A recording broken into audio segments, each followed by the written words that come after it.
Olá, pessoal, tudo bem? Hoje nós iremos começar a falar sobre as propriedades coligativas, que são as propriedades que ocorrem em soluções. Bebidas como refrigerantes, chás e sucos são compostas principalmente de água. No entanto, essas bebidas se congelam a uma temperatura menor que a da água pura. Você pode observar também que quando adicionamos algum soluto, seja o açúcar ou o sal, na água, ela demora mais para ferver. Isso ocorre porque as propriedades das soluções são diferentes das propriedades do solvente puro. E é exatamente o que as propriedades coligativas estudam. Vamos comparar a água pura com uma solução aquosa de cloreto de sódio em relação à condutibilidade elétrica, à temperatura de ebulição e à temperatura de congelamento. A água pura não é condutora de energia elétrica, entra em ebulição a 100 graus Celsius e congela a 0 graus Celsius. Já uma solução aquosa de cloreto de sódio é condutora de corrente elétrica, ferve a uma temperatura acima de 100 graus Celsius e congela a uma temperatura abaixo de 0 graus Celsius. Quando comparamos soluções de solutos diferentes, como é o caso do cloreto de sódio, que é um soluto iônico, e a sacarose, que é um soluto covalente, nós não temos as mesmas propriedades. Então, em relação à condutibilidade elétrica, a solução aquosa de sacarose não é condutora e a solução aquosa de cloreto de sódio é. Isso ocorre pois, para termos condutividade elétrica, precisamos de íons dissolvidos em solução, que estarão presentes na solução de cloreto de sódio, mas não estarão presentes na solução de sacarose. Já em relação à temperatura de ebulição e fusão, nós teremos comportamento similar, tanto para a sacarose quanto para o cloreto de sódio. Experimentalmente, verificamos que algumas propriedades das soluções, como é o caso da condutibilidade elétrica, dependem do tipo de soluto, enquanto outras, como o aumento da temperatura de ebulição ou da temperatura de congelamento em relação ao solvente puro, só dependem da sua concentração.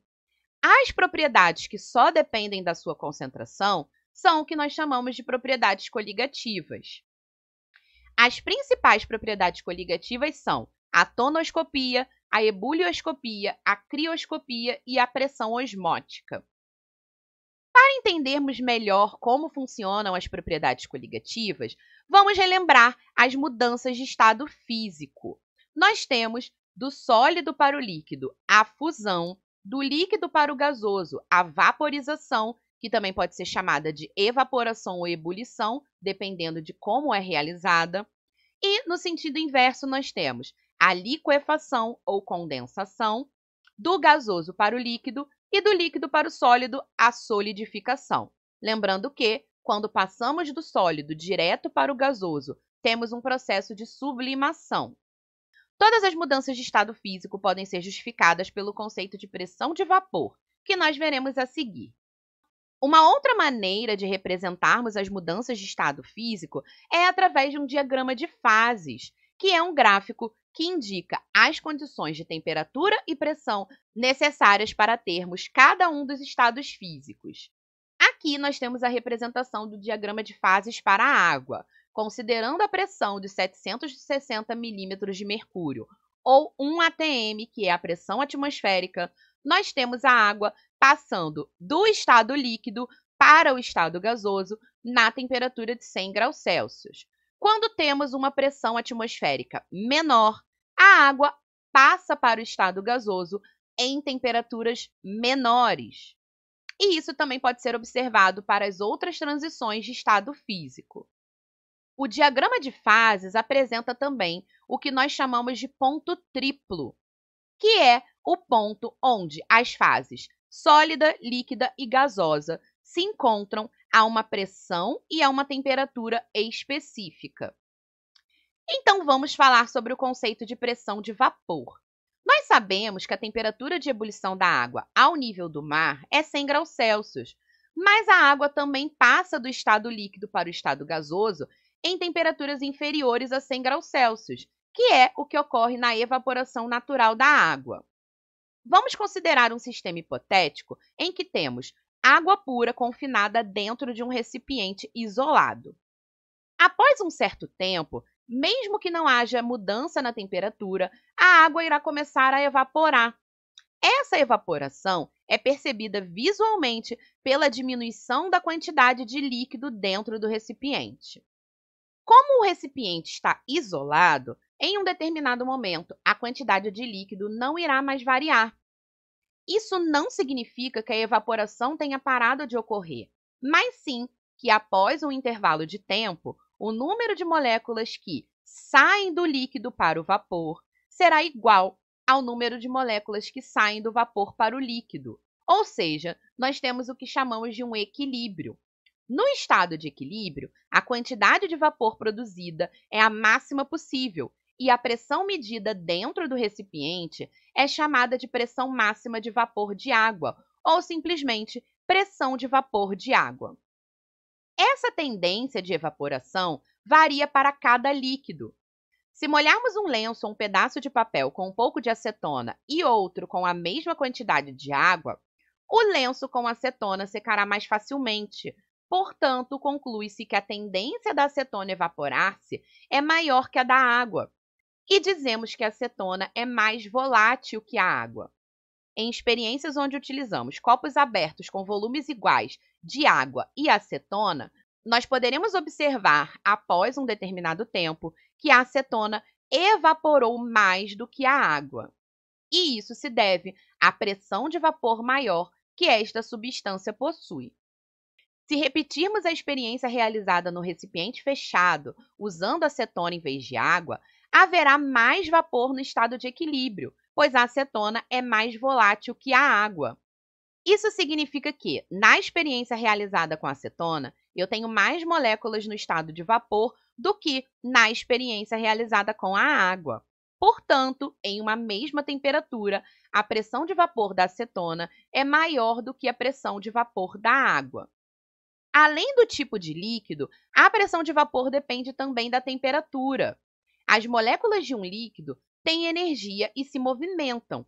Assim, em um certo instante, algumas moléculas se afastam umas das outras e se soltam do líquido, passando para a fase gasosa. Quando aumentamos a temperatura do líquido, a energia dessas moléculas também aumenta e mais moléculas conseguem se soltar, ou seja, uma maior quantidade de líquido se evapora. Aqui nós temos um gráfico que compara clorofórmio, etanol e água. Se analisarmos a mesma temperatura, o clorofórmio é a substância que possui maior pressão de vapor. Em contrapartida, se fixarmos a pressão, ou seja, se tivermos um recipiente aberto, por exemplo, onde a pressão é a pressão atmosférica, nós temos que o clorofórmio precisa de uma temperatura menor para evaporar, comparado ao etanol, e o etanol precisa de uma temperatura menor para evaporar, comparado com a água. Desta forma, nós podemos concluir que os fatores que alteram a pressão de vapor de um líquido são a temperatura, quanto maior for a temperatura, maior será a pressão de vapor, e a natureza do líquido, ou seja, quanto mais volátil for o líquido, mais ele irá evaporar e, consequentemente, maior será a sua pressão de vapor. E em relação à temperatura de ebulição? Bom, como nós vimos, a água apresenta uma tendência a se evaporar, que é indicada pela sua pressão de vapor. No entanto, o ar aplica uma força sobre a superfície da água, que é o que nós chamamos de pressão atmosférica, que dificulta esse processo de evaporação. Para fervermos a água, nós precisamos aumentar a temperatura e, com isso, aumentamos também a sua pressão de vapor. Quando a tendência para ocorrer a evaporação for igual à pressão atmosférica, a água irá entrar em ebulição. E a temperatura em que isso ocorre é chamada de temperatura de ebulição da água. Ao nível do mar, por exemplo, em que a pressão atmosférica é igual a 760 milímetros de mercúrio ou 1 atm, a temperatura de ebulição da água é 100 graus Celsius. Como a ebulição ocorre quando a pressão de vapor do líquido se iguala à pressão atmosférica, nós concluímos que, quanto maior for a pressão ambiente, maior será a pressão de vapor do líquido, ou seja, mais alta será a sua temperatura de ebulição. Então, se compararmos locais com baixas altitudes, Em relação a locais com altas altitudes, nós temos uma variação da pressão. Locais com baixas altitudes possuem uma maior pressão atmosférica, portanto, será mais difícil para o líquido evaporar do que locais mais altos, que possuem uma menor pressão atmosférica e, portanto, será mais fácil para o líquido evaporar. Lembrando que a pressão atmosférica é a pressão que a coluna de ar que está sobre a superfície exerce sobre ela. Em regiões de grandes altitudes, a pressão atmosférica é menor do que ao nível do mar.